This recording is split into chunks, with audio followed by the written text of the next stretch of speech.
Hey, Lazy Bunch fans, Dan here, and we are having a special guest with us. We got Aaron Weatherford here.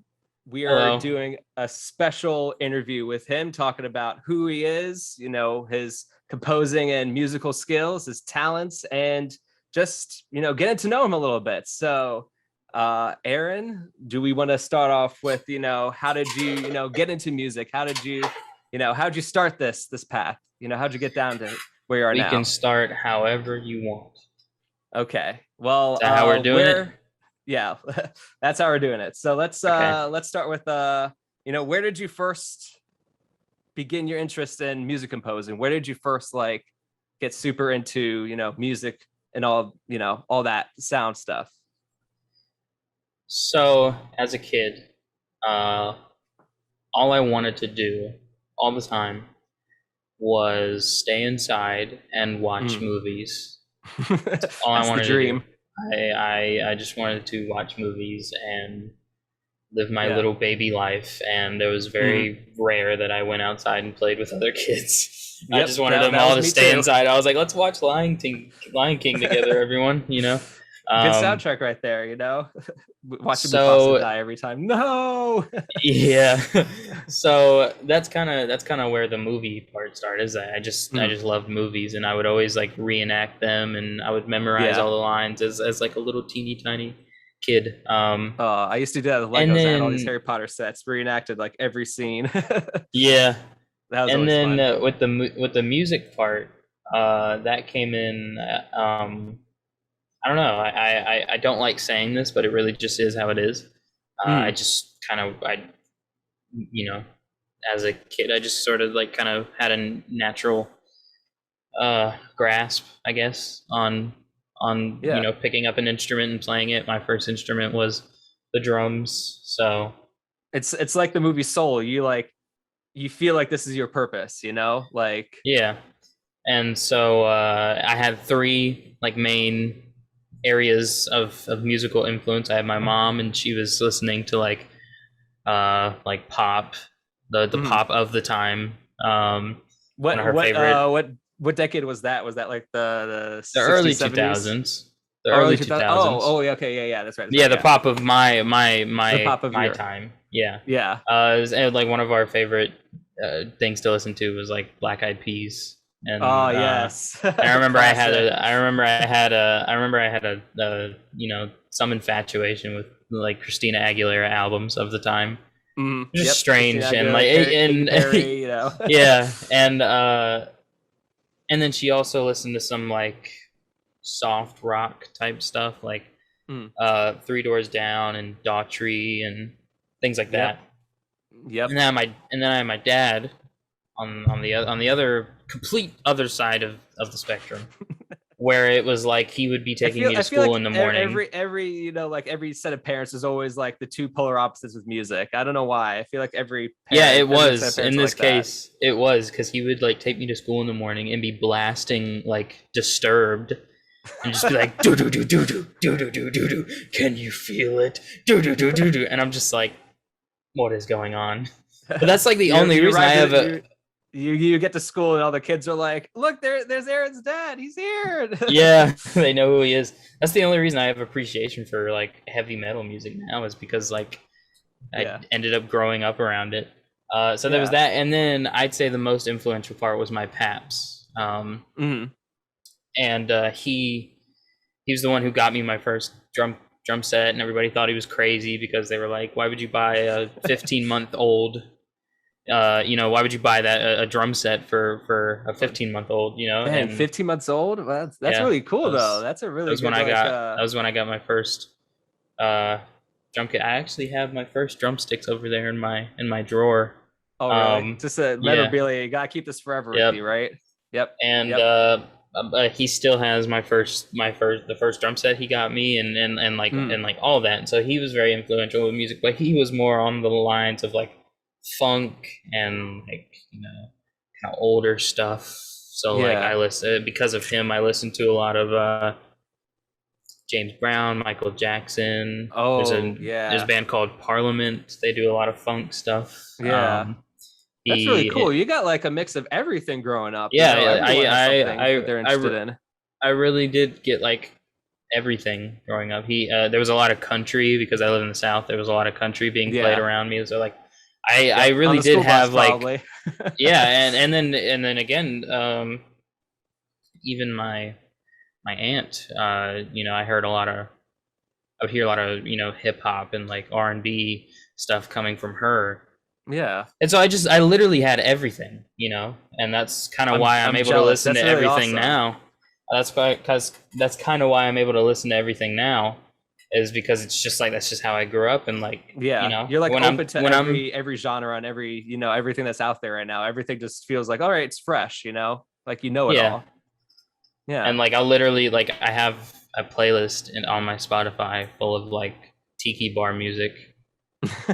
And they'll be like, and I'll get questions like, oh, what kind of music are you listening to right now? Probably film scores, right? And I'm like, I'm really into tiki bar music right now. And they're like, I It's don't know like about that it's like one. thanks to like Spotify and all these like online music services. You got Pandora and YouTube Music. Like you can listen to really anything, anywhere, like in Yep. any mood.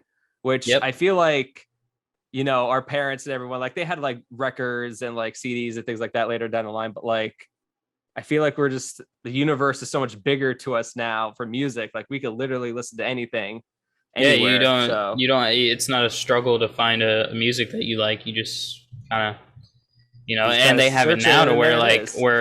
you have it now to where like, even if you don't know what you want to listen to, Spotify has playlists where you can go and play the playlist and it'll start to form playlists for you based off of what you like and what you listen Yeah, to the most. And so it's just kind of like it's really cool. it's nice. It's nice that there's like an organization of what you like Yeah, available that can be done for you. yeah. Um, Well, speaking of all but these genres, what's your favorite genre of music if you had to pick one? favorite genre of music, Jesus, I caught you off guard with that one. that's terrible. Yeah, I was about to go into like my first movie and stuff like that, and uh, favorite genre. I think mine is like EDM, dance. Like I don't know Oh, why you know what electronic it is what I'm is? into. You know what it is?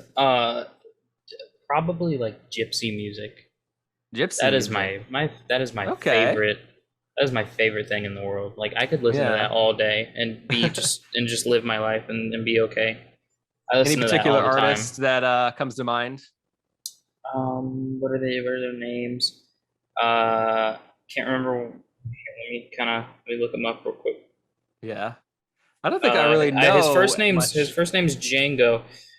He like created the Django. whole.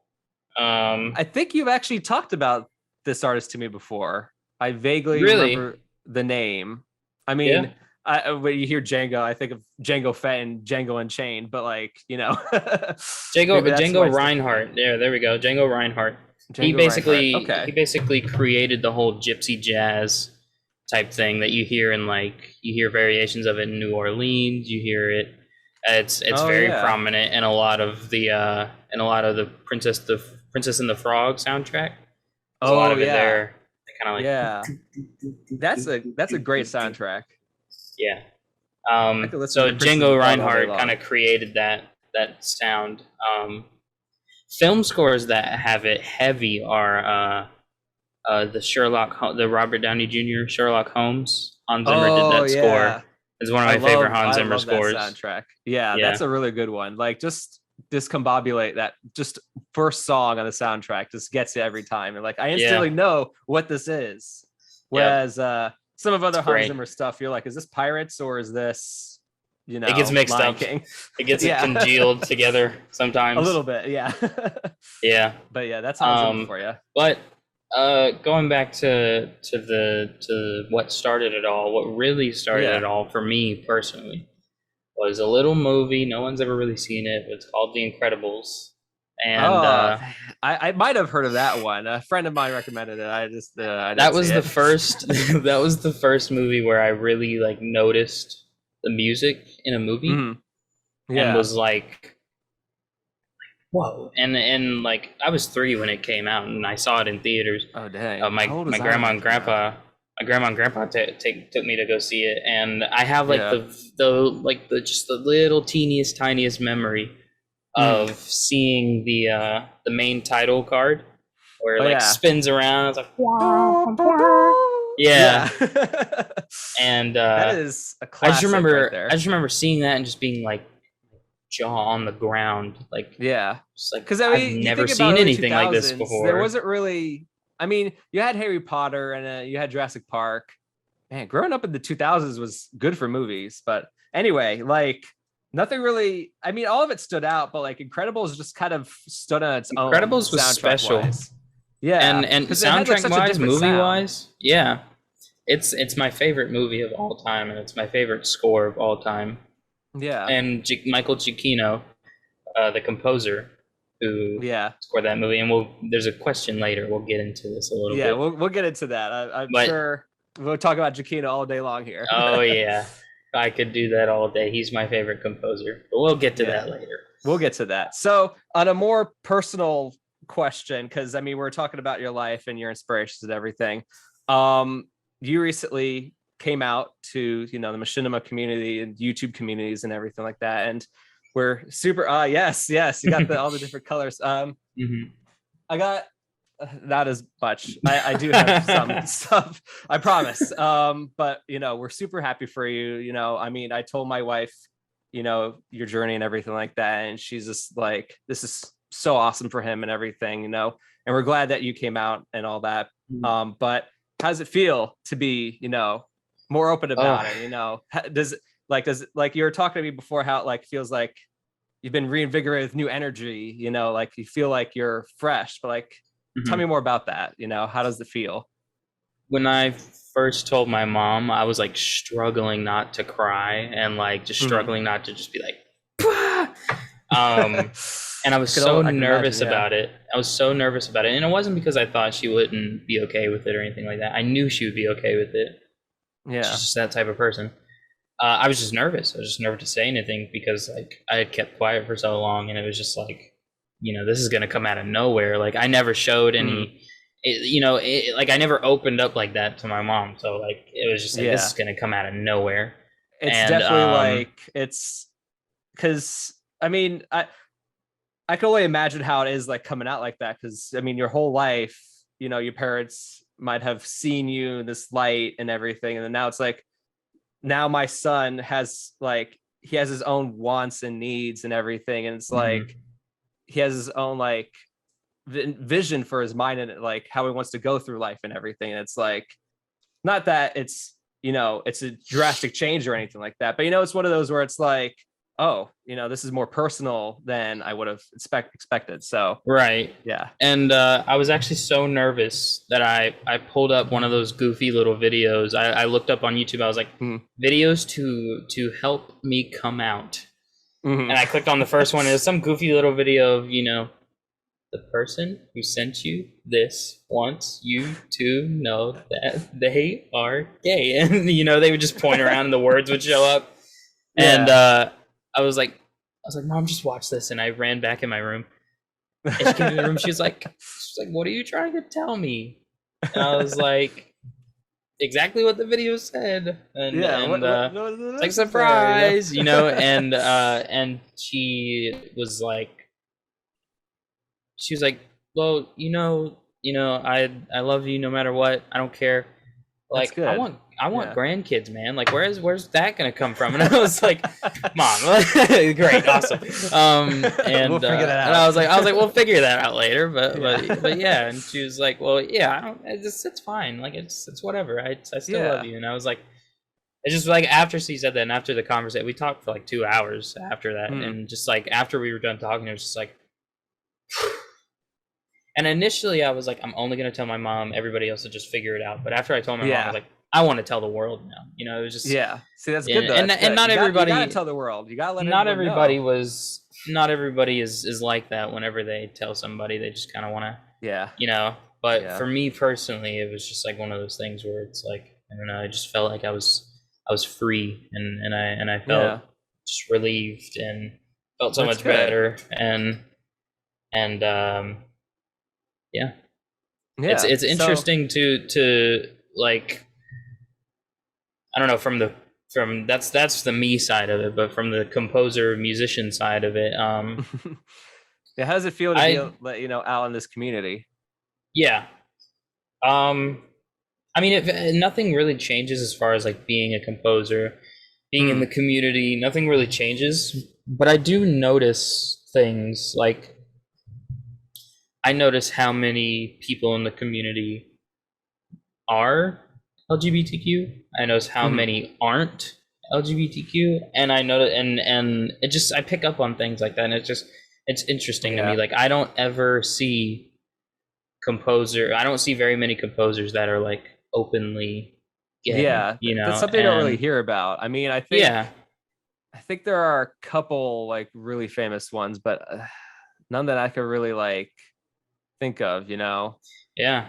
And I remember looking up afterwards. I was like, composers that are gay, Hmm. and like to my surprise, there's this very very famous composer. He wrote West Side Story, Leonard Oh, really? Bernstein, and Yeah, he yeah. was secretly gay for Oh, like really? the last part of his Huh. life. And I was like, what? Like it was just Yeah. like I was like, what? And then everybody's heard the name. Uh, I believe it was Tchaikovsky. Oh, yeah, Tchaikovsky. Yeah, yeah, yeah. Gay. No one ever knew. No Dang. one Yeah. ever found out until after he died. It was just like, Wow. wow. Like it was That's so, the and it thing. was a bunch Like, of other composers on the list that I knew and never knew they were gay. And I was like, wow, this is nuts. Like this is crazy. yeah, And it just it's seems like a like, thing with composers. Like they just I don't know if it's a thing with the composers, but it seems like a trend that I've noticed with composers where they yeah, just don't say anything. They just keep it a secret.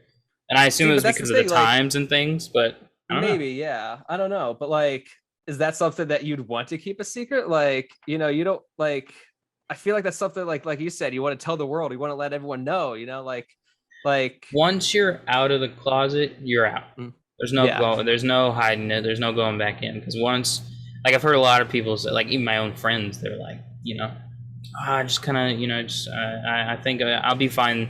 I'll be fine living the rest of my life, not having anybody know. And it was like, Hmm. they're gonna find out at some point. They're gonna know. But Yeah. it's not gonna be a bad thing. It'll be better for you. Yeah. And I don't know. It's just something about like once you're out, you're out. Like you can't hide it Yeah. anymore. It, It's yeah. you gotta live your life. You gotta be okay with yourself. I Yeah. dropped something. Uno moment. Oh. This little spinny ring that I just play with Oh, for no yeah. reason. I do And that. I like take up my ring and I play with it too. I just spin it on the table sometimes.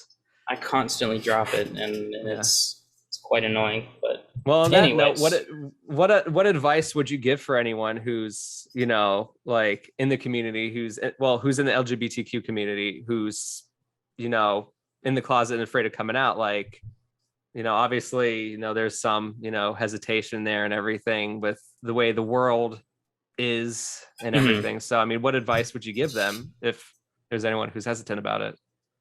I would say just do it. Like just do Mm, it because it'll make your life so much more like it'll make your life so much better, and you'll be so much more open. You'll feel so much more like yourself, and you won't yeah. have to hide anything. And just do it because you may lose people. You may find that people that you thought loved you and cared about you, you may find that they don't once that Hmm. information is out. But at the end of the day, they don't matter Yeah. if it's at that level. They are not If they worth can't, it. if they, yeah, they can't accept you, then it's just all right, bye. It's like, okay, You don't well, need that in your life. there's So, some people in my own life like that who I spent my whole life with, and they found out, and it was just like I haven't heard much. They've been kind of mhm. quiet since then. And it's just like, oh well, Yeah. Oh, it's just one yeah, of no. those things where it's like, Yeah, what can you do? You can't really do much. But I will say exactly. I am making it sound extremely easy, which it is not. I'm just the type of guy that's pretty go with the flow and kind of just Yeah. Well, shit it's happens. important to know that there are people out there who will support you and everything, and it's important to know that you're Yes, not that is alone in true. this. That is So, true in every case. There are no matter yeah, who you are, no matter what your situation, there are people who will support you and will help you. So yeah. That is That would important. be my advice, if you can call that advice. Well, like you were saying how like you feel like you felt more like yourself and everything. And once you came out like to me and to Javelin, you know, and you're making the Reclaimer soundtrack, like even the music is like it's more like it feels refreshing. Like I think around that time it was like episode 5 or 6, and Hmm. like you could tell like because episodes 5 and 6 and on have so far been like absolutely amazing. Not that the first 4 episodes haven't been, but Hmm. like it feels like rejuvenated energy. Like it feels like we had these first 4 episodes of like, okay, this is great, and then it's like, Hmm. whoa, this is now a whole new level Yeah, of this like, blew up. yeah, exactly. Yeah, So like, yeah, I yeah. guess the timing and everything It worked with definitely, that. it didn't change anything about like how I write music. It just, Hmm. I don't know. I felt so much more inspired, and I felt so much more like ready to go. You know, Yeah. with the ideas, and they just kept coming, and it was just like, ah, I just wanted to, and so yeah. Yeah.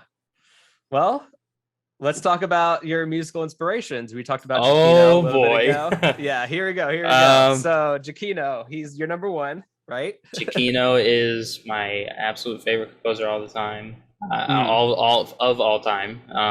Oh wait, we have to. How do we pronounce that again? Just for the people in the back. Michael Giacchino. That's You can look on his Twitter. It's on his Twitter. It's Giacchino. Giacchino, not Um, not not Giacchino, right? Not Giacchino. Not that it matters. It doesn't matter as long as you don't butcher No. it. But Yeah. yeah, I always joke around with people about that. They never know how to do it. I'm just like, Yeah. it's just says it's way simpler than anybody ever thinks. Giacchino. Yeah. Um, but yeah, Michael Giacchino, very near and dear to my heart. His music. Yep. Like you said, the Um, incredible soundtrack. That's what really got you into it.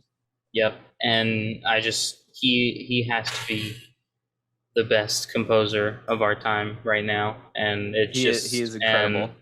and it just like everything he does is just perfect, and he has Yeah. so much range and so much capability and skill, and he just every single one, like he hasn't written a bad score, like every single No, one he is hasn't. just And I was perfect. actually just thinking about that. I'm like, has he written anything bad? I'm like, no. Like even some of them, like even if there was a bad movie, the score is what shines. You know what I mean? Like it Yeah. always like, and he's done so many different things. Like he's done Star Wars, and it sounds like John Williams. But then you listen Hmm. to like to Lost or Planet of the Apes, and it's like those sound like their own things too. Or Up, you know, like that Hmm.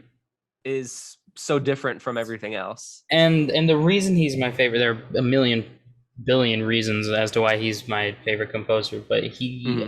he taught me, his music taught me so much about how to do this, Yeah. and watching interviews of him, he's taught so much and given so much, information as to how to do this and how he does it. And I just like, all of his sort of all the things he says in regards to like, his process and his mindset when it comes to film composing. I agree with all of it because it's just all 100% true. And like Yeah. the way he goes about storytelling and the way he goes about characters, and just like he is a storyteller. He is another filmmaker on the project whenever he's on the project. Yeah. And so I eat that up because I want to Yeah. be the same way. I want to, You want to learn not everything, and you don't want to just make music. You want to tell a story through music. right, right. Yeah. And there's this thing that he says he'll say that like, I can't write music unless I'm feeling something from the Mm. thing. And Yeah. that's Yeah. so true because it's like you really can't. And I've been on projects before where I just can't do it. Mm-hmm. And it's just, it Yeah. sucks. It makes me mad because I'm just like, I want to write music for this, but it's just not doing it for me. Yep. I know the feeling. Like even when I'm like filming or whatever, like there's always like something, or like when I used to do like lighting for when I was a cinematographer for like short films back in Florida, like there'd be every now and then one project where I'm like, this sounds really cool. This is like an apocalyptic movie about like the sun bursting. And it's like, Hmm. don't care though. Like, I Yeah. don't know. There's just something about it. Like this one particular thing about it is just, I don't know. And like sometimes you just, you don't feel it, but Yeah. it's hard to Like explain. me personally, I have to be emotionally connected to the thing somehow. Like I Yeah. have to feel something from the thing, and the music that I write Hmm.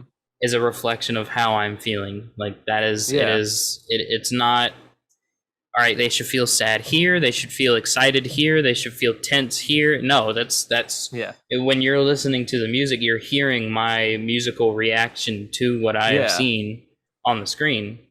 And I think that's probably the best way to go about storytelling is like, Yeah. musically speaking, is don't worry about what you think the audience should feel. I mean, obviously that's a part of it, but Hmm. ultimately, I think the composer is kind of an audience member.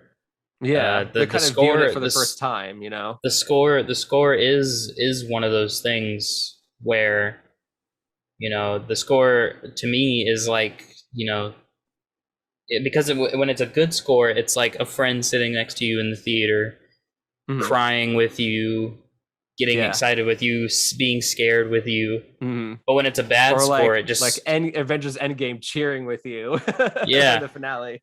When it's a bad score, it can just kind of feel like somebody nudging you constantly and being like, hey, Yep. look, pay attention to me. Hey, You be got any more sad. popcorn? This is the part where you're supposed to be sad. This is the part where you're Yep. supposed to be happy. It's like you're forcing It's it too much, right. Yeah. So. And it's that yeah. And as far as how I go about that Mhm. is like when I watch the movie, it's a lot of the times directors have their input. Yeah. That's a given. That's a 100% given. You've Yeah. had your input on things. Yeah. I've had my Um, input, but so like lately I've been pretty like, all right, Aaron you're knows what he's doing. mostly It's like, you're mostly yeah you're mostly pretty lenient. You're just kind of like, all right, he'll yeah. he'll do whatever, you know. And and I definitely appreciate that a lot because I don't get exactly that a lot of the times. Yeah. Um, but I can not only in a bad imagine. way. But Yeah. it's just not in a bad way. It's just a lot of directors, like I said, a lot of directors will have their input, Yeah. Yeah. and it's a good director when you watch the movie and the director's Mm. input matches up with what you're seeing. You Yeah. know, Yeah. when you can listen to the director's input and then watch the movie and go, "Yep, okay, I get it." Yeah. Yeah. But It's like you're on the same wavelength sometimes, right there. It's like it's gotta like sync right. right? Sometimes when I'm watching a movie, though, it's like I'm watching the movie, and what I like to do is I'm watching the movie, and the movie is saying something to me, and my Mm. job is to say something back. And the film will tell me if I'm not saying Yeah. the right thing back. Yeah. The movie will tell me if it does not like what I'm saying to it, and I have to say something Mm. else. I have to change it. That makes And a lot of sense. the times, there's been a ton of situations where the director will give his input, his or her input, Mm. and I'll watch the movie, and it's just like, this is a totally different thing, you Mm. know. And ultimately, I'm just the way I go about that is I'm just kind of, hey, let me try this real quick. Let me give you this. If you don't like it, we can talk about it further. But I just want to Yeah. try this one thing, just quickly, Just to see. just Yeah. to see. Because And a lot of the times it they changes the they mood. a lot of the times they kind of realize their mistakes, or maybe it may not even Mm. be a mistake, but they'll realize, oh, maybe this direction is better, Yeah. and we'll go from there. And but then there have been, I haven't worked with a lot of them, but there have been a couple of directors where they're insistent that I do something else, and both of those projects I left because I was like, just can't do it. I tried to make it work, and I just, Yeah. I just can't do it because ultimately there comes a certain point where it's like after so many retries and after so many revisions, it just becomes not you anymore. Yeah. It And becomes you something have where, to an extent you have to know what is, like you said, what's you, like what, like, okay, I'm retrying this so many times, it's like at this point, you know at this point, I'm not there's someone writing else my who own music knows. anymore. Yeah. Yeah. Where it's like you Yeah. could just tell I'm not writing my own music anymore. I'm now just being like, yes, sir, I'm gonna do exactly what you asked for. And it's like, Hmm. I don't like that. That's I don't. There's yeah, a there's a that's the myth worst. amongst composers that like a lot of composers think that you're supposed to just, it's the director's movie. You have to do what they say. It's like, no, it's a No. compromise. It Yeah, is a compromise because once you bring somebody else onto the project, it's no longer just yours. Everybody else yeah, has their input, and that's the only fair way to go about it. And everything has to exactly. be a compromise, a fair compromise from that point on. You can't just Exactly. be like, Everyone, do this, and because yeah. it's my movie, and I said so. It doesn't work like that. Yeah. So that was a lot of good advice right there. I mean, the next question was Woo! gonna be advice for a lot of good points. The next question I was gonna ask was like advice for like a newer composer who's like just starting pursuing music. Like, what like tips do you have for them starting out? Like, do you remember how did you start out like doing this stuff? Like, I mean, you said you started at a very young age, but like, how did you get more into like the community and everything like that? Right. I started getting on projects around like 2016, 2017. Those Mm, were some of my first projects. And I just, it would just, I can't, I'm not really one to speak because I just kind of stumbled upon them and I was like, oh, they need a composer. Let me do the thing. And of course, yeah. and I will say, most likely your first few projects will like fizzle out and never happen. Mm-hmm. That was my experience. It might not be normal, but Yeah. that's what happened with me. It's just like, especially if you're young, like Mm. if you're young, you kind of go to projects where like everybody else is young too. Yep, that's how it was after college. The And first few things yeah, I did, camera, lighting, first few things. Some of them I did unpaid, but it's just yep. yep. And you get ones where everybody else is, you're 15, 16, everybody else is 15, 16, and nobody knows what they're Mm. doing, and the project just goes and everything falls apart. It's very rare that you get a project filled with teenagers and it comes out successfully.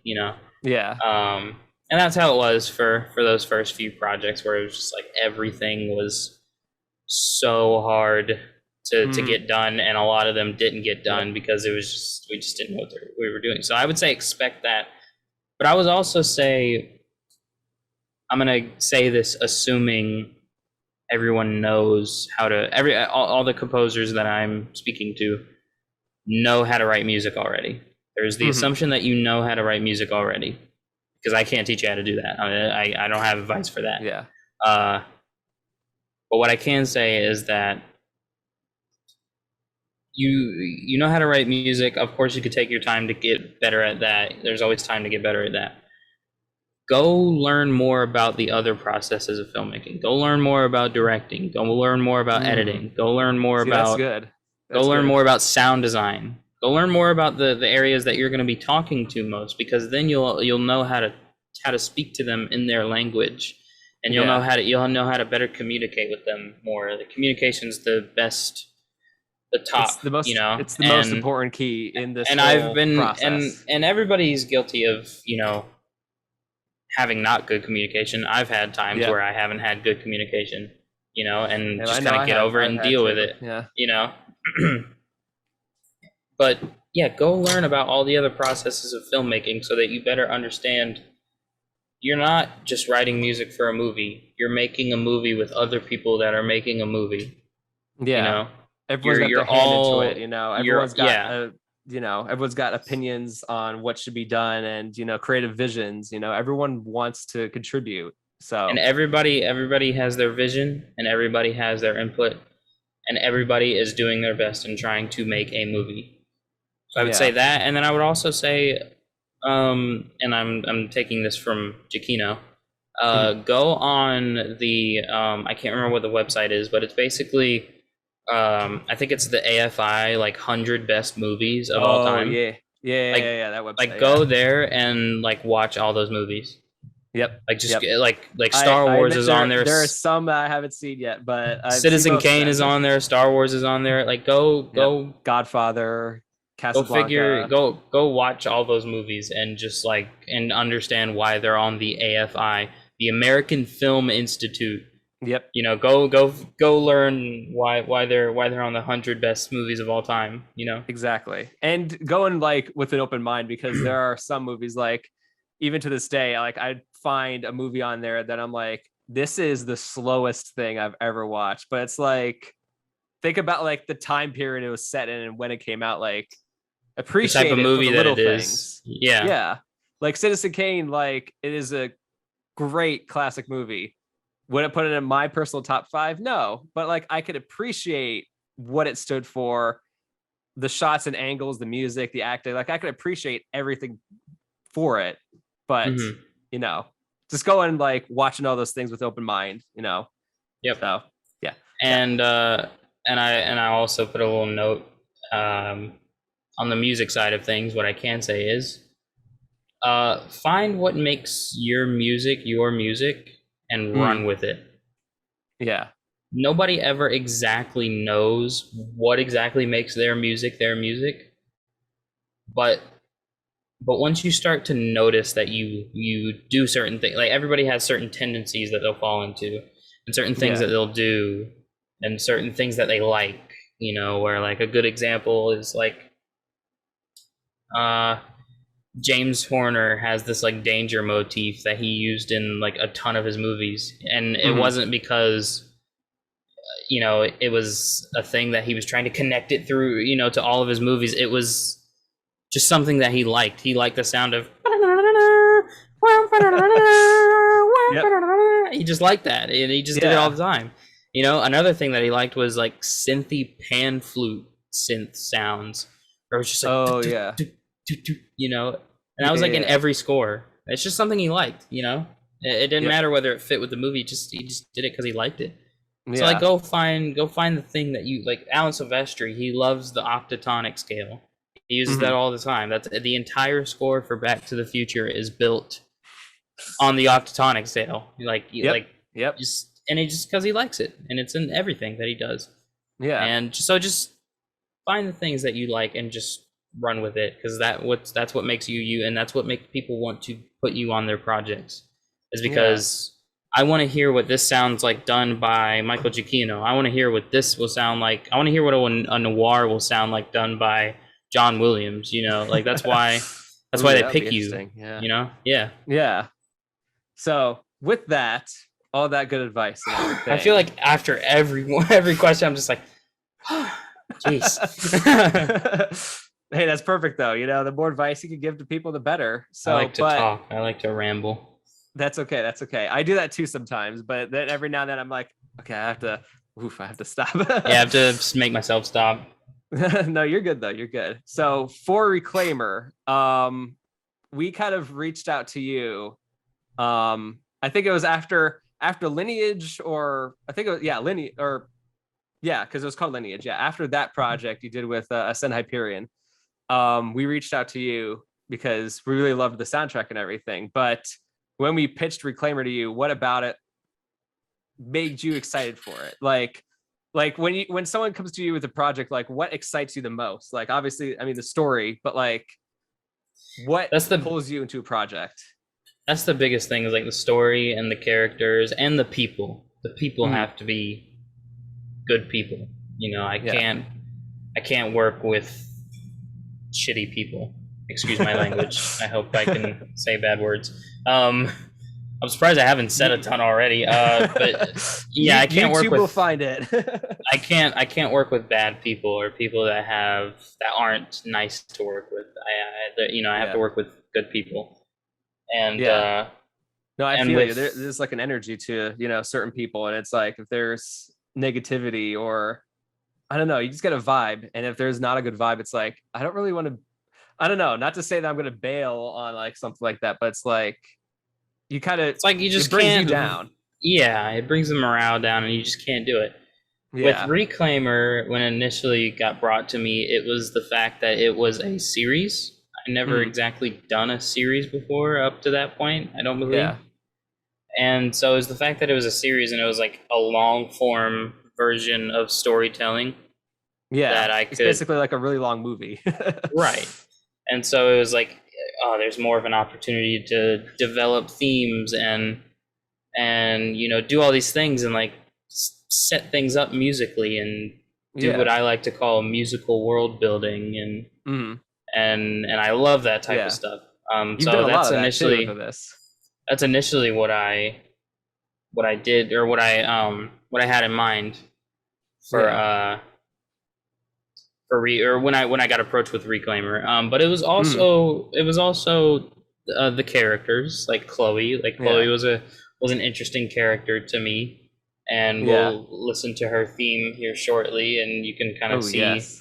We can kind of look through how I interpreted Chloe musically, but she was a good character. Ava's probably like my favorite character. And her theme is also Ava, like yeah, I know. But we wrote it and like Ava's is kind of like, okay, she's in all these flashbacks, but then now we're like, oh dang, we wish we wrote her in more. Yeah, her theme is. You've had a lot of fun with her soundtrack, honestly. Yeah, her theme is yeah, her theme is it's one of my like more proud themes that I'm like, that's good. You know, I can fully proudly say that's good. But it was also you and Javelin. Like, it was also, you know, how nice and welcoming you guys were, and how open to ideas that you guys were. Because I don't like it whenever I'm like, okay, I have an idea, and they're like, no. I'm like, all right, well. I don't. Yeah, it's just that didn't go very far. But it was just how open you guys were to strange ideas or weirder ideas. Yeah. And how open you guys were to you know, the things I was talking about, and I from the first call that we ever did, I liked our back and forth, and I could tell that it would be good. So yeah, that's kind of what drew me to Reclaimer in the first place. Oh, I'm glad. Well, thank you. You've been awesome. You've been really awesome too, and you've been, you know, much more talented and much more creative than me than I've ever been. So we are absolutely like blessed and amazed to have you, you know, with us on this. So, but with that, what have been some of your favorite Reclaimer episodes so far? You know, music wise or non-music wise, you know. I think for me, it's been 1, 4, 7, 8, and now 9. Or like, I feel like I was gonna say I think 9 is definitely one that is my favorite. I think 6 is a favorite of mine. Yeah. 6 with Ava's. You know, Ava's. I can't remember which one it was where. I can't remember which one it was where they're having the fight and all that, and they're kind of the good team is getting kind of trampled, and then it stops for a second, and you see this shot, and it's revealed that like Delilah's standing off in the distance just watching. Oh yeah, I think that's episode 4. That was like during a battle. Yeah, whenever I had said that, like, you know, I was like, take out this chunk of music for most of the battle. It was that one. That one's that one's a good episode. That was a good one too, like for editing too. Like, we did a really good job with editing that one. I like them all. They all give me different opportunities. Even the more recent one, episode 8 with the monster guy, like that one was fun because it was like I got to do some horror stuff, you know. It's nice because there's a little bit of something different in every episode, and like we tried to mix it up a little bit more, but we're like, okay, we don't want to step out too far from our comfort zone, but it's like, I think we have to explore that more, like, you know, with their next project, we gotta get a little more intense with it, you know? So I'm excited for, you know, whatever we have next, whatever stuff we work on next. So, but let me see. What were the questions? The files for, the music files that you give us for each episode. All right. How do you get so creative with the names? That's another thing that comes from Michael Giacchino, honestly. Like, he names his stuff crazy things, and they're all punny and stuff. And I'll admit, it's just kind of one of those things where I just kind of took it and was like, I'm gonna do that now, you know? Yeah. And you know, it's just one of those things where I don't know. I like, similar to his reasoning behind it. I also like to show people that I have fun with what I do. And that's one. If you can't tell through the music, you can definitely tell through the names. Yep. So I don't know. I love what you do, man. And I've had some people where they're like, you know, why do you do that? I'm like, I don't know, it's fun, but they just don't Yeah. like it. You gotta, I you can't. gotta like humor yourself every now and then too. Cause it's like, Mhm. even though it's like a lot of fun doing all this stuff, every now and then just like, yeah, I want to title this, and like, ha. Yeah, The little like satisfaction right there. I think for one of the for episode 9, there's a track title called it has to do with an AI, and there's a track title called AI for an eye. And I just remember Every doing that and time being like, that's good. I That's a was good typing one that right into there. like the list of all the songs, and I'm like, and then there's like isolation, and like Yeah, isolation. I'm like, AI. okay, It was AI solation. yep. It's And I'm great. like, yep. This is It's just one of perfect. those things where you roll your eyes at it, but it's like that's a good one. It's just I don't know. It's just simple, innocent fun is really what it is. That's what it comes down to. It's Yep. just me being bored after writing a cue, and I'm like, what am I gonna name this now? You know? Every now and then, though, like there are some. I think you told me that there was one track. I don't remember what it was called, but there was one. You're like, I really can't think of a funny name for this one. Like, and you were like, this honestly was the track was easy to make, but the title was the hardest part, and that's what took me Yeah, the the title longest. can't. Sometimes it gets to the point where it's like the title is the harder thing to come up with than the music Mm, itself. And so it's just yeah, because I just don't like naming things the chase or the mm. final battle or villain walks around corner. Like I just like that's like come on, like Yeah. I gotta have a little more fun with it than that Yeah, exactly. And it's personally. like every time we talk about this, I always think of, episode 1 of, Phantom Menace, and then like when that got leaked, Qui-Gon's death was one of the titles of the songs, and it's like, oh great, Yeah, we go in knowing that yeah, that's another thing I try to avoid, or at least like sneakily hide them within the pun. You know, yeah, of like try to put a spoiler in there, but like not really confirm whether it's a spoiler, whether it's true or not. because You it's know? like, I mean, it could be a spoiler, it could be misdirection, you never know. Yeah. Yeah. All right. So, do we want to listen to some reclaimer cues and maybe dive in and see like what makes Aaron like tick? What makes him, want to use these cues for this certain thing and that instrument and that sound? So first up, we had 4. I just added a 5th one. Okay. Yeah. The As fifth an one. I added a 5th one because I kind of wanted to do an episode 9 sneak peek a little bit. Okay. If that's okay Yes. with you. That's totally fine. I'm Okay. cool with I'm cool It's with it's anything, a honestly. it's a small cue, so it's Yeah. all right. Um, but we're gonna start out with Chloe's theme, which is the first track on the first soundtrack, Mm. on the first album. Um, I'll sort of take you through that and explain my thought process, I guess. Let's do Here we it. go.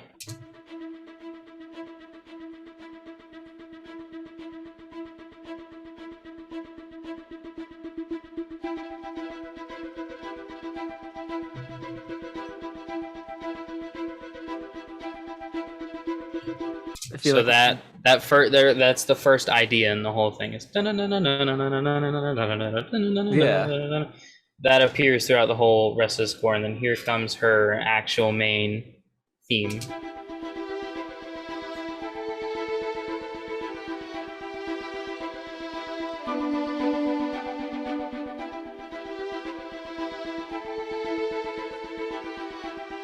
It's very beautiful.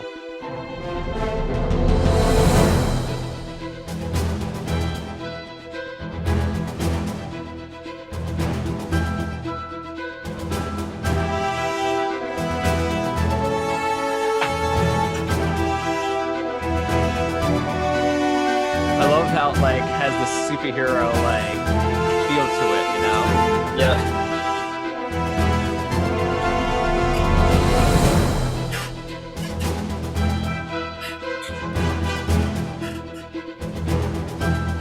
And this thing coming up is kind of like a B theme, like a side theme, where the brass does this line and then it leads into this string section, which is kind of her side theme, which I haven't used yet, but Yeah, I was gonna one say day. Well, I haven't found the right place to stick it in there yet, but yeah, I feel like it's coming up. I feel like there'll be an episode some point where I can do it. yeah.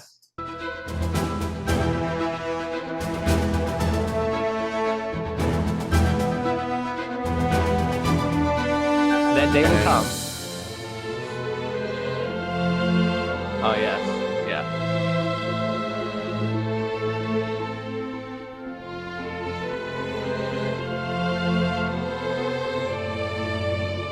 You left the opportunity open for this. And then this next part where it kind of grows, her theme becomes sort of corrupted and sort of corrupt is the wrong word because it implies that something happens in the show that does not happen. Yeah. But and not corrupted, but it kind of like destroys itself a little bit. Yeah. Where it just kind of like it almost sounds like screaming a little bit. Musical screaming.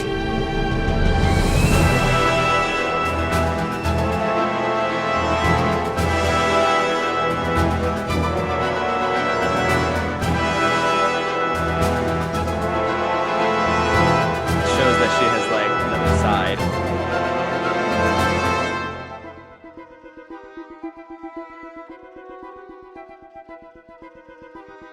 Oh, there's like Delilah's. Yeah, I was gonna mention that.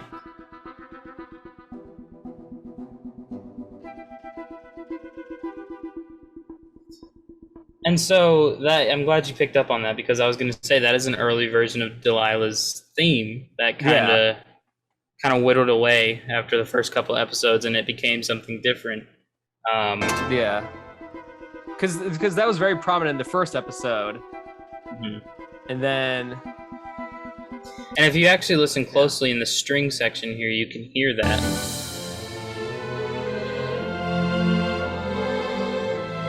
Oh.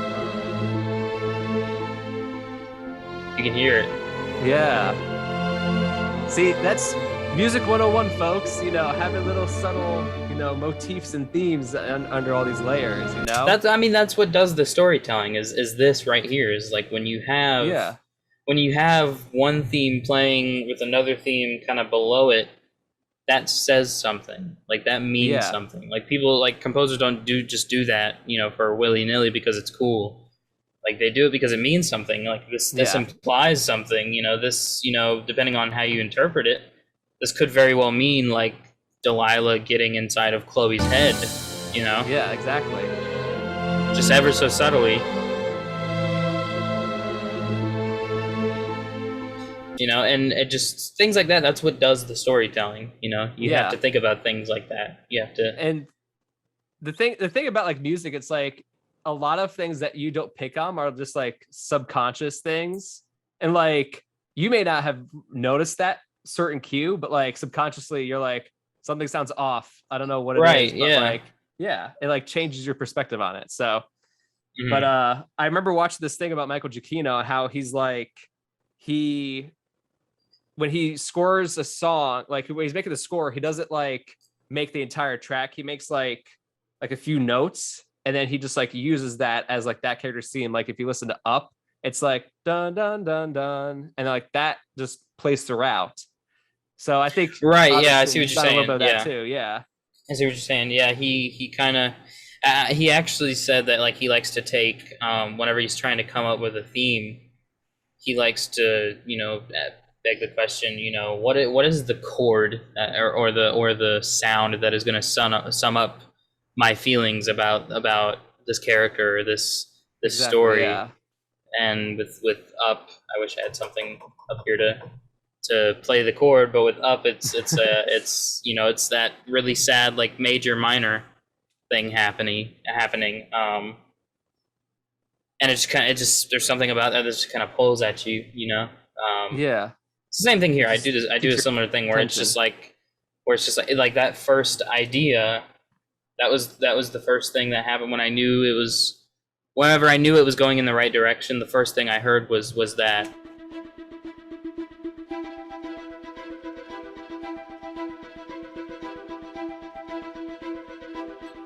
That repeating like I was like, there's something to that, Yeah. and then her theme after that just kind of came naturally, you know. And you've used this many times throughout the series too. Mm-hmm.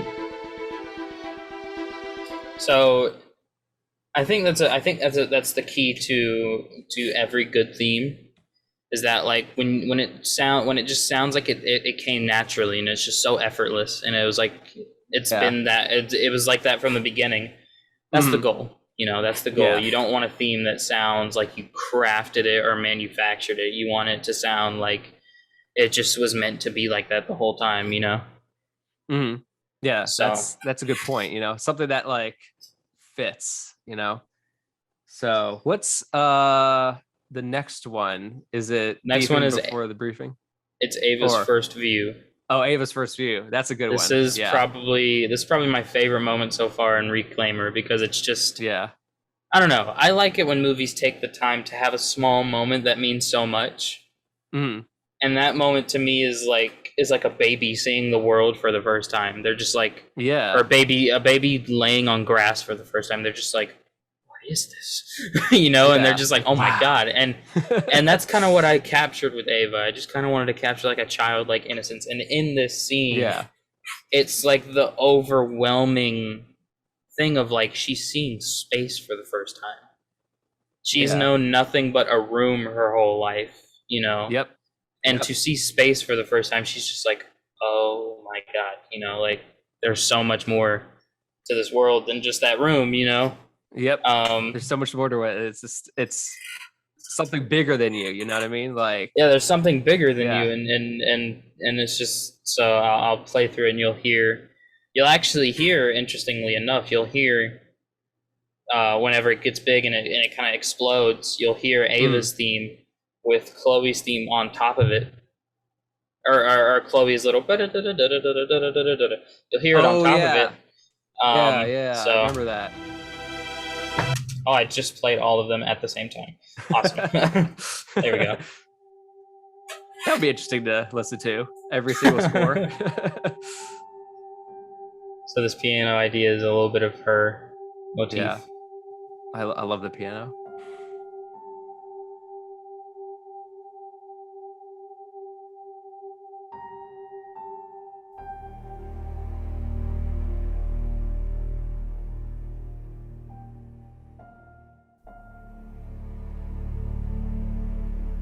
So like subtle and quiet and peaceful. And then this kind of energy comes in. Mm-hmm. It's her theme again.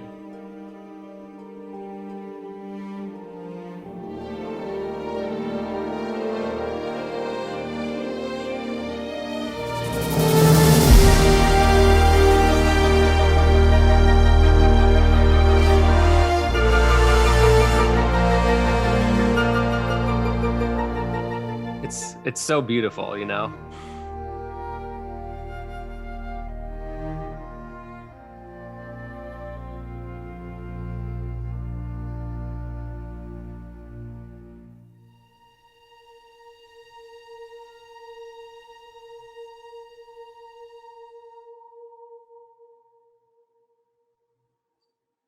So as you could hear in the big climax, this motif, or this part of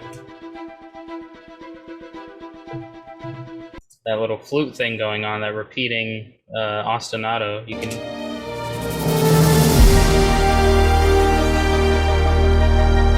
can hear it on top. Yeah. It's so amazing. Again, things like that, that's what does the storytelling, and because Chloe and Ava are together in that scene, they're having that moment together, like, stuff like that. It's not just Ava's moment, it's also Chloe witnessing her witness the world for the first time, you know?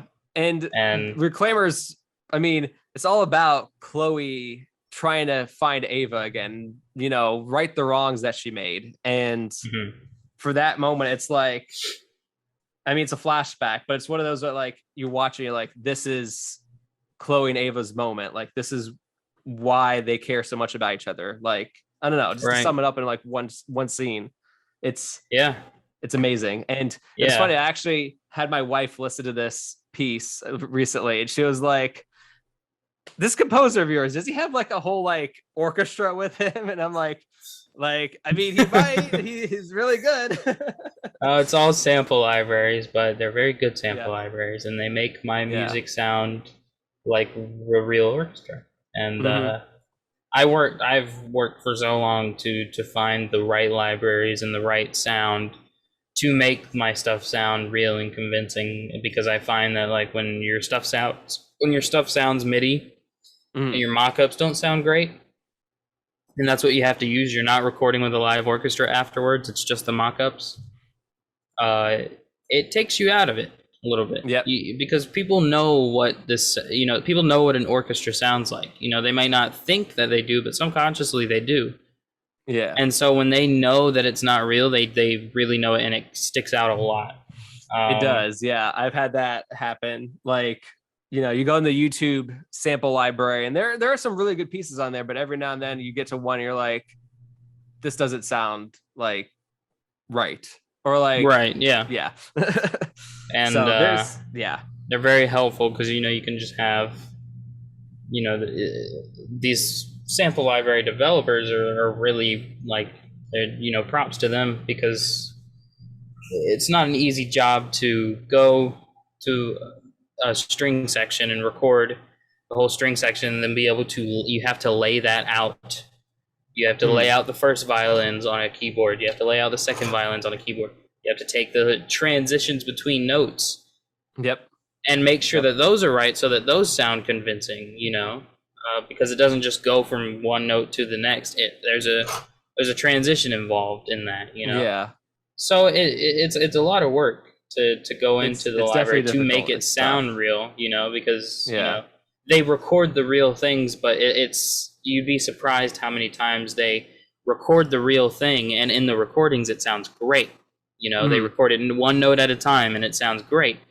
If you don't program it right, and you don't script it right, and you don't, do everything completely 100% right, then it ruins it. Like, it totally ruins it. And you take a great recording, you take a great recording of the horn section, and you just totally destroy it by not programming it right, So. Yep. That's true. That's true. But the next cue is an action cue now. You have two action cues now on this thing. I would say the cue after this one is more of like a talking cue, like a dialogue cue, okay. like a dialogue cue. But which song is the beefing before the briefing? I would say that's definitely a dialogue cue, where it's just like music kind of sits there under the dialogue. But this one's a very loud action cue. And that's right, it does towards the end. Tank Flank is the name of this one, and I thought it would be fun, and I presented this idea to Dan. He loved it. But I thought it'd be fun to have like sort of a Mission Impossible vibe, because that's when I watched the scenes, that's the vibe I was getting, and like to have. So I was just like, why not? Let's try it. Let's try having like this kind of heisty sort of Mission Impossible vibe to it, and it worked. I remember when you first pitched it, and I was like, yeah, let's give it a try. Why not? Let's just see. Like, it worked. It worked surprisingly well. That's another thing I can say to people is like try different things. You'd be surprised how well the strangest ideas that don't seem like they would work, they work. Like, And I remember when we first were talking about Reclaimer, when I think it was like our first or second chat or something like that, and we were like maybe it has like a John Williams type sound to it. We weren't sure, because we're like, Star Wars was heavily influenced in this, right? And then you came in and you had like a very Michael Giacchino kind of sound to it, and we're like, oh, this actually works a lot better than what we had anticipated. So Aaron's got this vision, and that seems to be syncing up better with it. So we'll let him run with it more and more, and like it found itself. You know what I mean? Like, and no, it's all because you just try different things with it. So, right. I don't know what best Yeah, to and add to that, but a lot of the score also has a Captain Marvel influence with when it in the it later episodes when does. it starts to get synthy and stuff. It does, yeah. I wish we could talk about those cues. Trying to Oh remember which one well. specifically. Yeah. Yeah, I want to add one of those. I'm gonna screw it. I'm gonna add one of those. This actually includes Delilah's theme, I believe. Oh So yes, yes, yes. This is a good one. yeah, this includes a lot of themes actually. Yeah, Yeah. So all right, let's take a listen. yeah.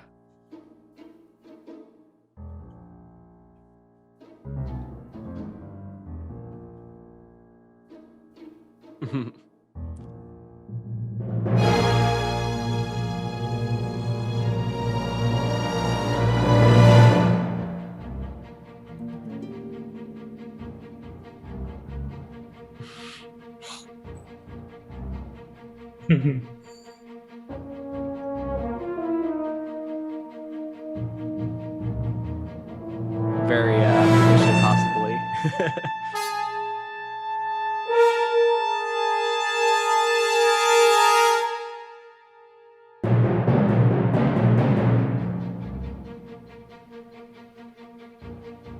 Yeah, this one was so fun. This scene was fun.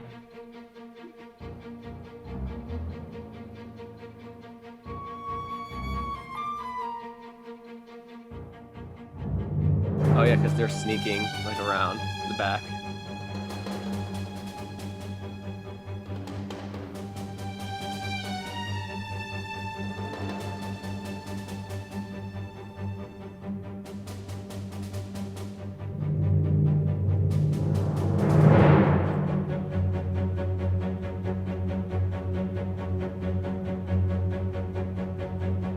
It's like a slow build up,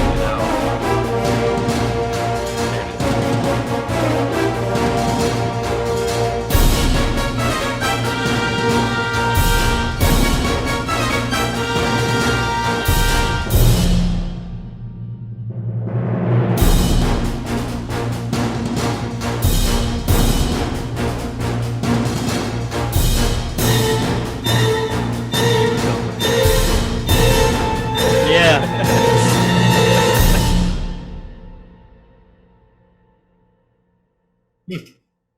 That one was actually didn't have anybody's theme in it. I thought it did, but oh well. That one was a fun one though, because like in the actual scene itself, there are so many like there'll be a 10-second thing of Echo doing this, then 10 seconds of them just sneaking around, and 10 seconds of a tank blowing up. There was like yeah. so much like happening. And I remember I you think watching it, you're like, there's so many mood swings because like Yeah. everything was so different. And that I think that's I was gonna say that I think that's the I dropped this freaking ring again. Oh, it's right there. Okay, cool. It usually ends up under my desk, so I can't reach it. But I think that's one of the main things with action music is that like in a lot of movies and shows nowadays, like the action is like you go over here and see what this person's doing, then you go over here and see what this person's doing, then you go back over here and see what this person's doing. It's like it's not bad, it's just like you have to keep up with that and you have to smoothly transition between the two. And I think that's what makes I think music is like probably the most important part of an action scene, because 95% of the time that's what's bringing everything together is the music, and that's what's allowing flow and transition better than just exactly being hectic. And I love writing action music. I've written a lot of it for Reclaimer, as you're about to hear. Yep. And a lot of the times action music kind of takes care of itself. Mm-hmm. If you get everything else right, the big stuff doesn't really. It's not hard to think about. You know what it's gonna be. Yeah, exactly. So, yeah, I really like that cue. I kind of forgot about that cue, especially at the end here.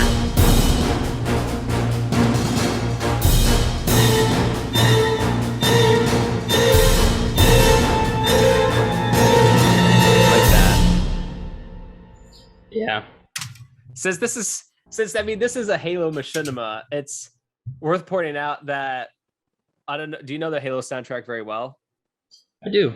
I do. I had to The learn some of it for I had to learn some of it for Huntress and Lineage mhm, because we kind of wanted to incorporate that, not any of the themes, but the sound of it just a little bit. yeah, And there was actually for anybody who's watched Lineage, there was going to be really a really scene. good. I Yeah, recommend everyone go watch it.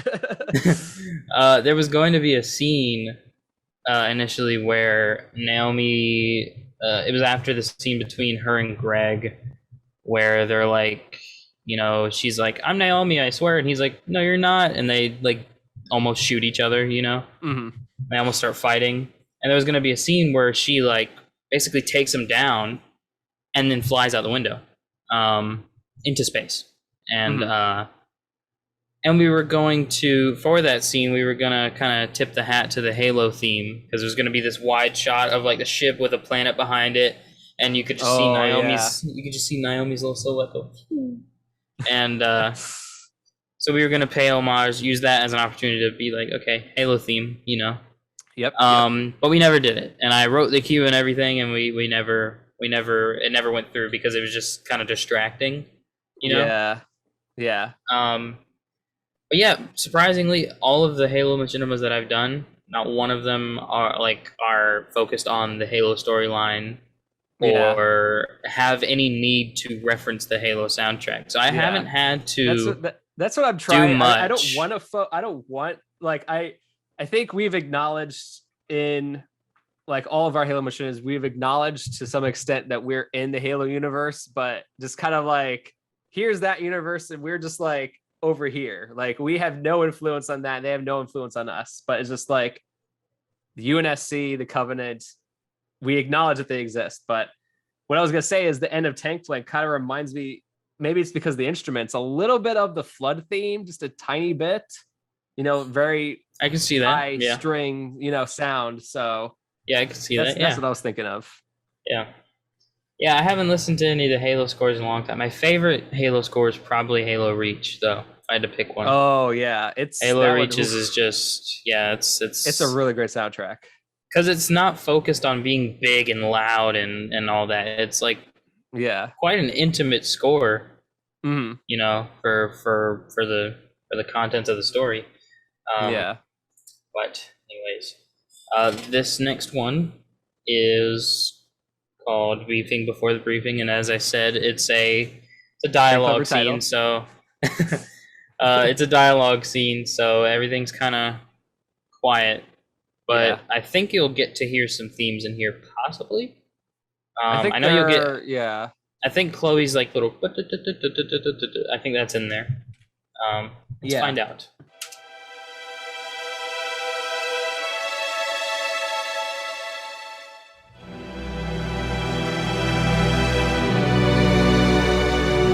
Yeah. I think there is. Yeah, here it is. Yeah. Or yeah.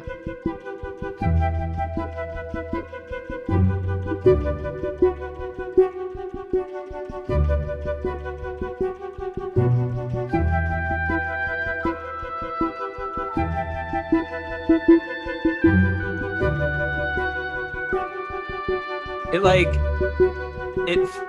It's obviously a reclaimer, but like it fits. Like it's like a little bit different. Like it's definitely a different setting. Yeah.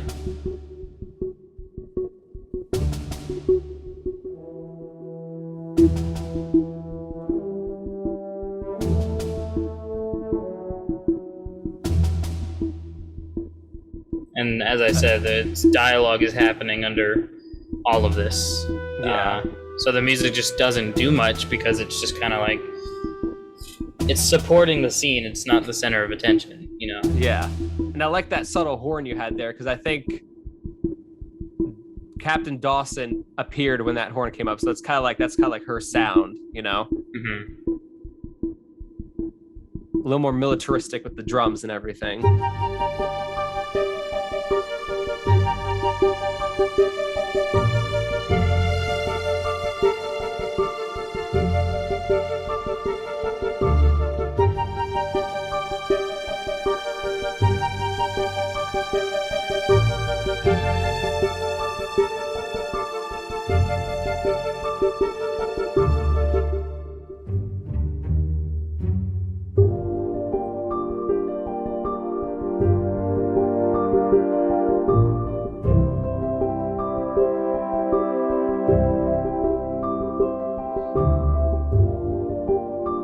this reminds me of Halo Reach.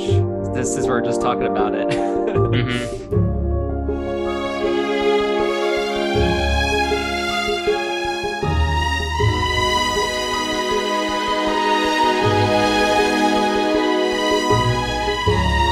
It's very hopeful, you know?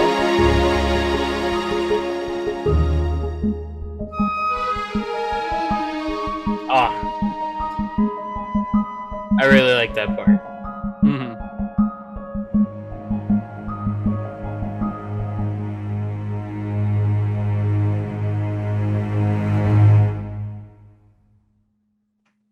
I really like that moment. Yeah. There's so many good points in that whole piece.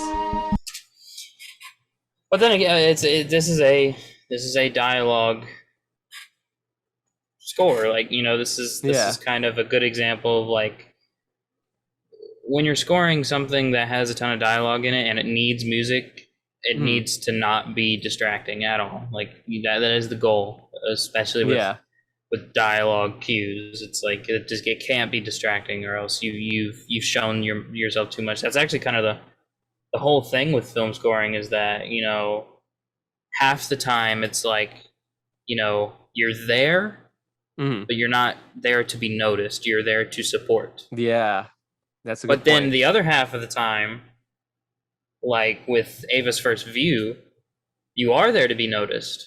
You know, you are there to, you're not only there to be supportive of the scene, but you're there to be, you're like the there, focus, you know. Yeah, like, you're there to be like that. The character, you know, the music is always a character in the movie, but in those moments, like the music does take over, and the music is the only thing that can properly showcase what the emotion of the scene is. You know, that's just how it is sometimes. Exactly. I've talked to people that like refuse to accept that.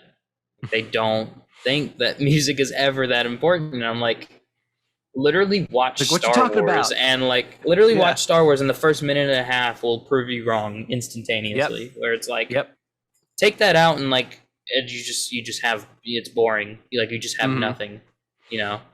I would argue music is probably one of the biggest things about Star Wars. Like, I mean, people who are like, I hate the prequels. It's like, yeah, but can you disregard all the cool themes that came out of the prequels? Like, sorry, I found this pen and I'm like using it as a wand now.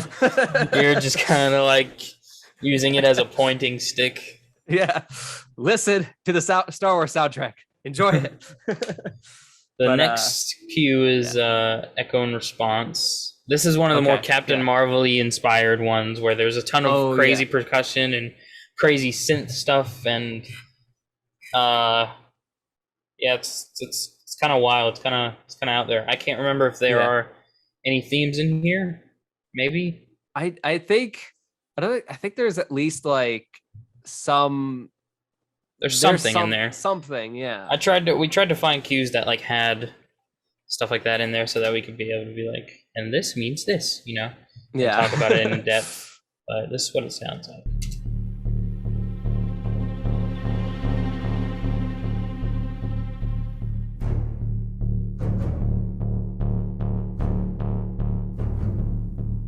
Oh my gosh, I know we just made this episode, but I don't remember where this was.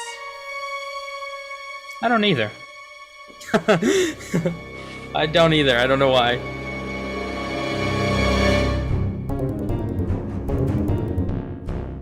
Oh no, it's when they have Echo.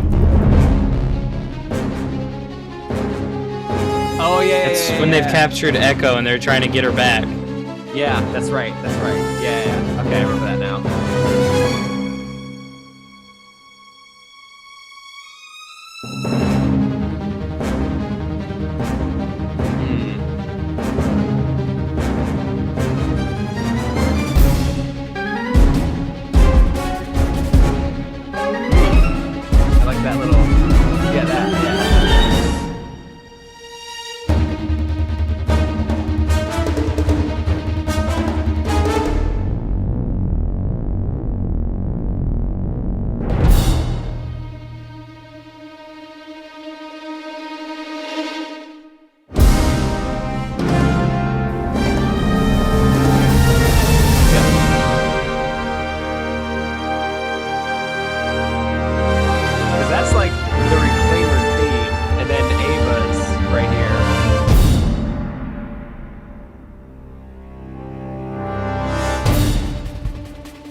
lot of moods happening in this.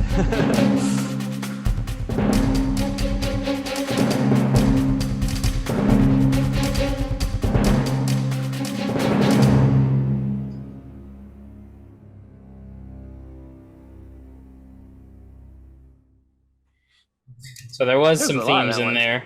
Yeah. So there was some there's a themes in lot. there. So this at this part I remember now. Chloe, I think so. One of the members are getting cornered, and Chloe kind of comes around the corner, and she's like, "Ha ha, bam!" And Yeah. and lets all the prisoners out. And I played Ava's theme, and you're kind of wondering, well, that's Ava's theme. Why are you playing it with the prisoners? And the reason is because they're in the first episode, you could see, like, she is one of those prisoners, and when she walks into that room full of them, she's like, what about the rest of them? What about them? Like, you're rescuing me. What about them? Yeah. And she's just kind of like, it's complicated. And I feel like this is a big moment for Chloe, because she's like, we gotta go back and get all those guys out. Yeah. And so they do, and I put Ava's theme there because it obviously meant something to Ava, and she was a prisoner. She was one of those prisoners, and so it was a big moment for Ava's theme, and a big moment for Chloe's character, Exactly. Yeah. And even though she couldn't find Ava there, it's important moment for her. Yeah. Just play it back one more time. Sorry. No, you're good.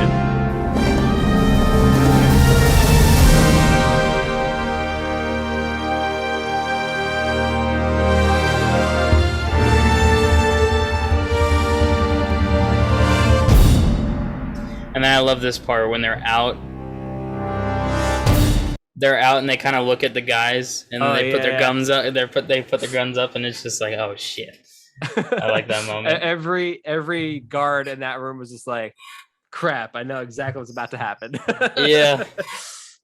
And then this part right here where it's very frantic, it's just kind of like,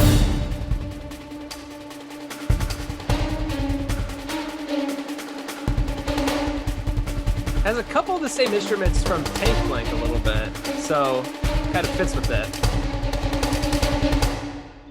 And it kind of, it's nice. I don't know. The whole cue, I haven't listened to that since I made it, and it's been a little bit, because I think nice. We made it. I haven't listened to any of this. It's weird because like or a lot of I feel like the new songs like stick with us, but at the same time, it's like, I don't know. Like, we listen to some of the older ones, and it's like, oh yeah, I remember that. Yeah, exactly. It's like, oh yeah, that was a good day. When all that was a good try. I did good that day. Yeah. You did good. All right, so now finally, for the last one that we have is a sneak peek of of a cue from episode 9. Yes. Ooh, spoilers ahead. Is it? Yeah, it might be. I don't know. Well, I don't know. I might be, might not be. I mean, I can't recall if there are any themes in this or not. So we'll find out. Yeah. It sounds like somebody's in danger. Then look out for episode 9, I guess. I won't say the name of this one, just out of respect for the whole spoiler thing. Mm-hmm. You'll know the name of it whenever I start playing it, but let's take a listen to see what it sounds like.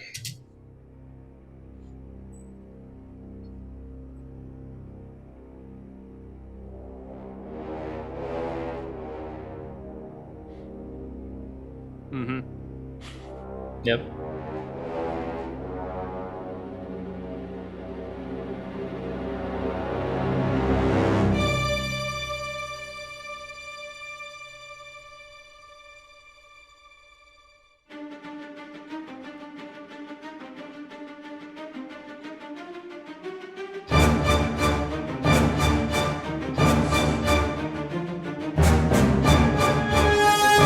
This one's an intense one. I love it.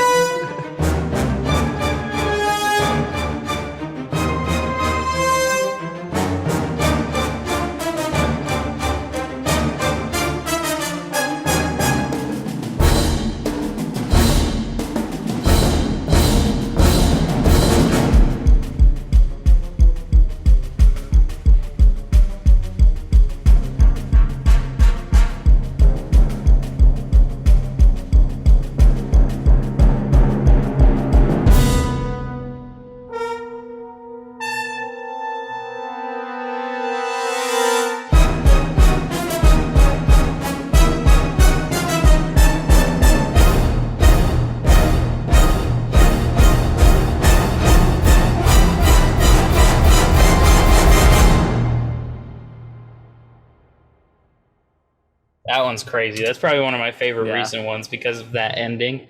That Yeah. ending where I just wanted to, because the moment that happens, the scene that happens is like so intense, and it's just like, and so like you know, close quarters. It's like yeah, and I just wanted it to feel like even the orchestra was losing control, you know. Yep.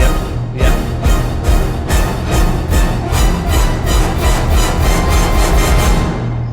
Where they start like playing out of time and stuff like that, you know. And all the notes are wrong and everything's wrong and like everything's going bad and it's all like insanity and like crazy, but it's awesome, you know. I love it. I love it. I actually never pointed this out to you, but did you hear Chloe's theme in there? There's a variation on Chloe's theme in there.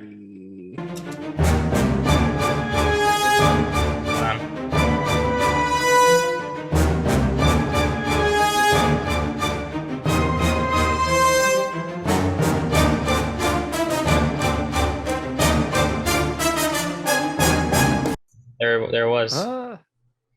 It's bum bum bum ba-da-dum bum.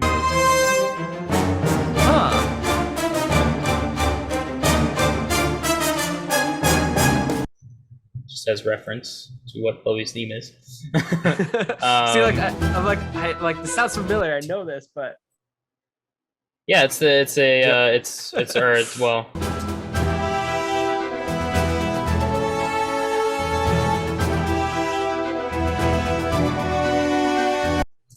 And then you got, go back to this.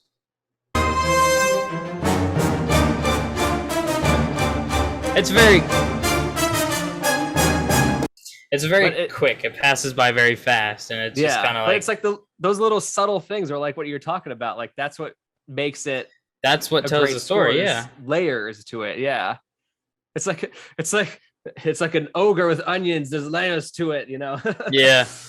Yeah, that's what does the storytelling, is stuff like that where you know, I feel like I maybe I'm wrong, but I feel like composers kind of forget that how important themes are. Yeah. Like yeah, Michael Giacchino and Jerry Goldsmith are my top 2 composers of all time, and they both get very interesting with the sounds and the genres that they mix and how they go about it and how they like tailor fit their music to their projects, their respective projects. Yeah. And they both have the mindset of like strong themes are required. You have to have a strong theme in order to tell a good story. And I feel like now more than ever, themes are sort of, I wouldn't even say coming back. I would say themes are being utilized in a very strong way. Yeah. More so today now in a very strong way. I feel like that started with the 2000s with like you had Harry Potter, Lord of the Rings, like. Mm-hmm.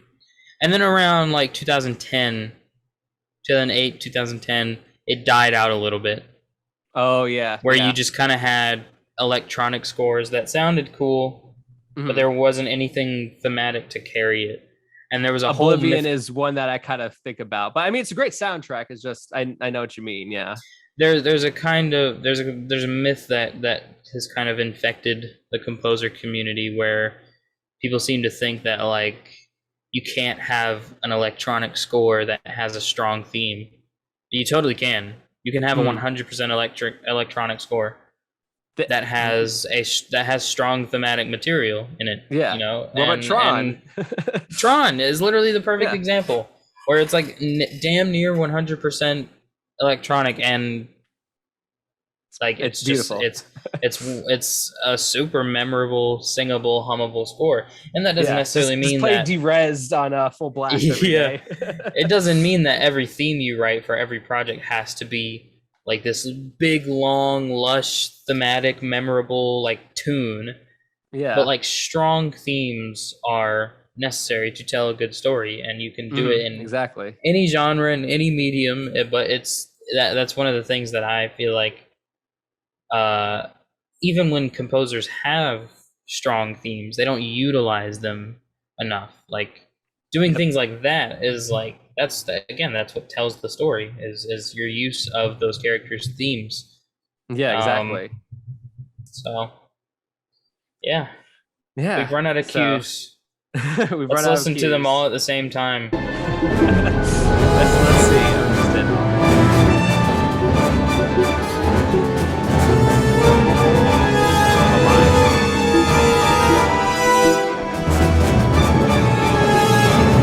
my ADHD is making me try to focus on one thing, but it's I not know. working. I'm picking out certain things, and I'm just like, what is happening? It's It's chaos. interesting. There's Yeah. this.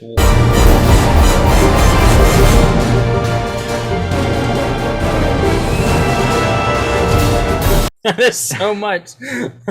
That was one where they were like all playing loud like simultaneously. I had to play Yep. that part.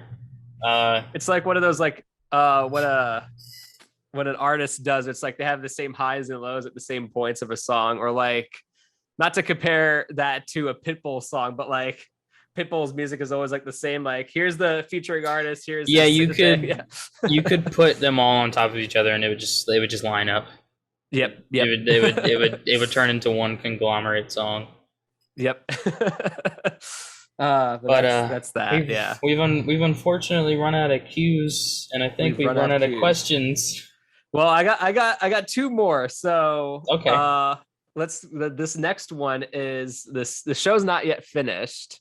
Okay. We are just about to work on episode, I mean, music wise, we're about to work on episode 10. But after Three that, more there's episodes left. 3 more episodes left, man. So for you as a composer, I mean, you've planted seeds and little things here and there that you could pick out and use for the finale. Like, what do you, as a composer, usually bring to or I guess the end of a movie or a series finale? Like, what do you expect to bring, like in your own mindset? Oh, it's different for every project. Sometimes you got to leave a little hint of something because there's going to be a next thing. Yeah. Sometimes you got to wrap it up and tie it up in a bow and say goodbye. Hope it all worked out. Yeah, with Reclaimer, without being spoilery, at the end of episode 9, episode nine's ending is very like finalic, and it closes off, and it's like that episode had its own little bow tie, you know. Yeah, which is nice because every episode so far has ended off with like a dun dun dun. Yeah, like... and it's ended off with like, oh, what's gonna happen next episode, you know. Yep. So it's nice that episode 9 ended up like wrapped up like that, you know. But for a Reclaimer, I hope to have a similar ending for the ending of Reclaimer. I haven't seen the ending of Reclaimer yet, but so I don't know what it is. But I hope to have a similar sort of like, I don't know. I haven't. There hasn't been a project of mine where I've been able to close something like that, where it's been able to be like, it's one of those endings where it's just kind of like, we're done, you know.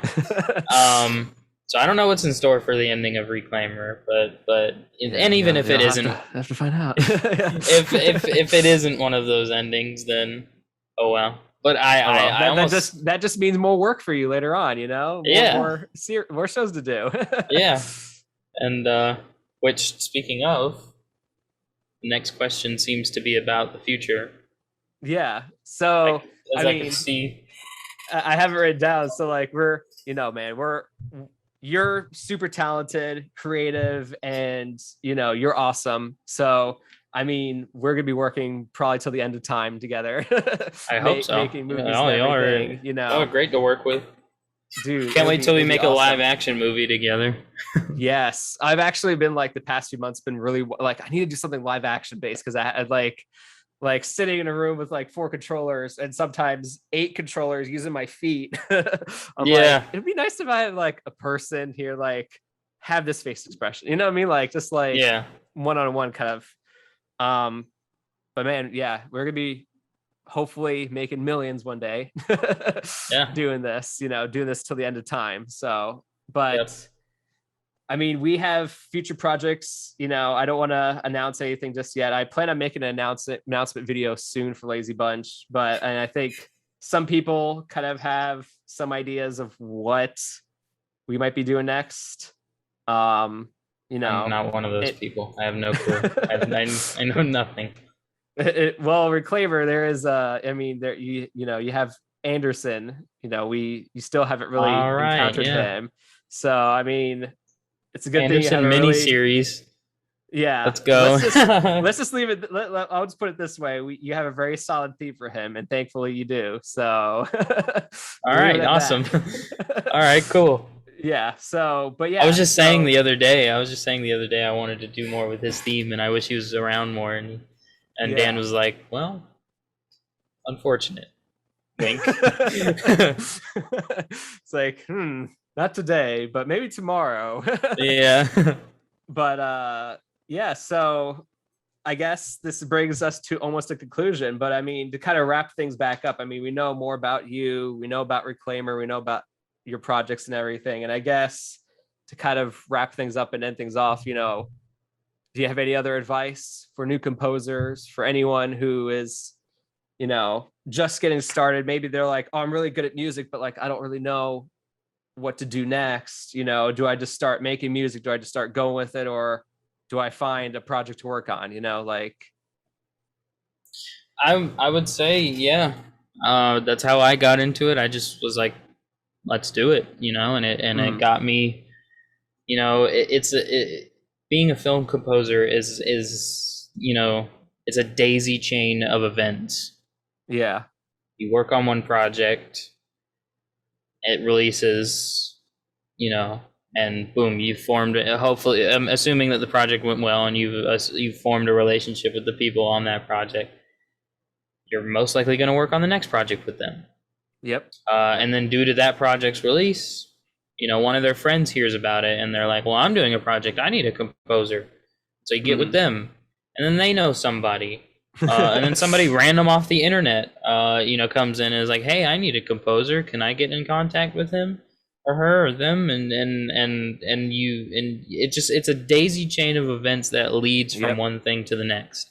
A lot of networking. Yeah. I've never once like sought out a project. I haven't gotten to that point in my career yet. I've never Hopefully once we'll like have to. yeah, I've never once been like, oh, I got to do that, and I've never looked around for anything. I've been fortunate enough to where everything I've worked on, or most of the things I've worked on, have come from, like I said, that daisy chain of events where it's like, somebody knows somebody and they want to get in contact with me, and so I would just say that just let things happen, just let everything happen, kind of just like ride the wave, go with the flow, right? Yeah. And let the daisy chain go, and let everything kind of, just kind of like, let everything happen. And you'll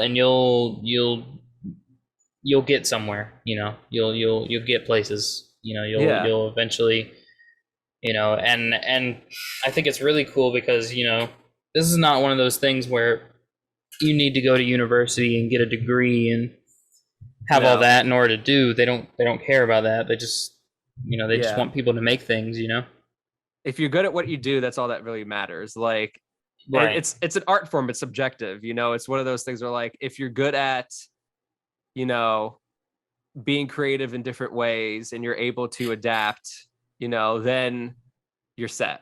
Like, you could have a degree. Like, I have a degree in film, but I mean, like, it doesn't really help much because it's like, okay, well, what work have you done? Well, I've done that and that, like that, right. The more you do, the better you'll be, right. More practice.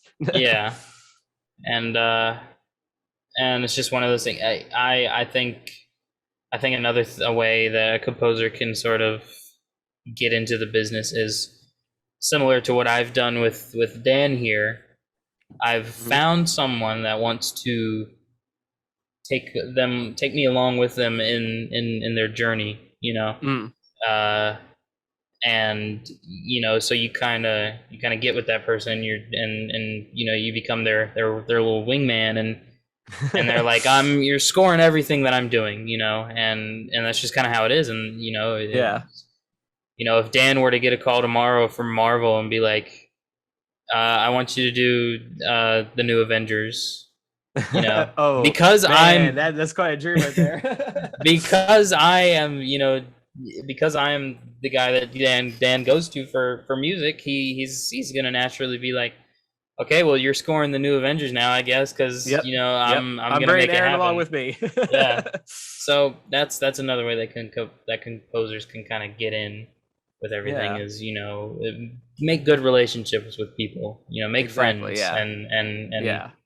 and you'll have plenty of connections and be working together with those people for the rest of your life, hopefully, assuming nothing goes wrong. Yeah. Hopefully not. So one last question. All right. Do you have like a composer bucket list? Like, are there any things that like I want to do this in my life? Like, I know you want to do Marvel, but like, let's say for instance they made a Back to the Future 4 for whatever reason. Like, is there like any movie that like, okay, I'm gonna jump on this and I want to do this, or I shows? don't really have. Well, like obviously, Marvel could call me right now and I'd be like, yes, anything you want me to do, yes. Yes, any day of the Just week. anytime. I'm totally free. And I would totally do it. Yeah. But I don't I there's this movie called The Family Stone, Mhm. and it's a family drama comedy. Drama comedy. Um Lots of awkward about moments, I'm sure, with it, right? Like, yeah, it's about family and how, crazy loving families are, and yeah, it's just about the family dynamic and families that can type be of thing. And intense sometimes. yeah, Yeah, and I love that movie with all my heart. It's such a warm yeah. movie, and it takes place during Christmas, and that's my favorite time of the year. So Oh, yeah. See, that's what you it's just need. such a nice movie, and it made Thomas Bazooka one of my like top 5 favorite directors. And Oh, yeah. You've talked about him to me before. Yeah, you yeah, mentioned him. and Giacchino did the score for that movie, and it's beautiful. And Yep. I want to do a movie like that so bad. Like Yeah, it a would warm family my heart. dramedy around Christmas time. It would warm my heart to do something like that. Like Yeah, and yeah. So probably that. I mean, I love Star Trek. I'd love to do Star Trek. I'd love to do Star Wars. yeah. Um, they're doing this Alien series, and I wish I could freaking. I want to do that. I wish I could do that because I've always wanted to do a I proper horror I thing. heard you did that one I guess it's like the theme or whatever, one piece from Alien, and it was really, really good. And I could tell you're like, you're in a horror kick Yeah, right now. I've done a couple Alien, pieces based off of Alien, Yeah. and it's just I don't know what it is about the music. It's just so cool, and the It's in its like own category. It's unique in its own yeah. way. So yeah, that Alien series is probably something that if I could, I would love to be a part of that. Yeah. If they called me today, I'd be like, yes, please. Yes, Ridley Scott, where are you? Yeah. But yeah. Other than that, I don't really have like a specific list of movies that are kinds of movies that I want to do. I want to do everything, honestly. Yeah. I can't wait until I do a movie like The Lighthouse. Can't wait till that day comes. Yep. Whenever I get to do some weird movie in 4:3 and it's in black and white. We should just do that just for fun, just to say, okay, we've done it. Yep. Let's make it happen. Let's make it happen. But yeah, so thanks, man, for being free to do this interview. I know we've both like gone back and forth, like talking about like music and everything, and like we've done. I think the longest phone call we ever had was like 3.5 hours or something like that, and we're like, yeah, I think we could hold a conversation like that pretty well. Yeah. So that worked out perfectly. So Yeah. yeah, well, thank you everyone for watching. Like, subscribe, check out Aaron's channel down below, and we'll see you all real soon.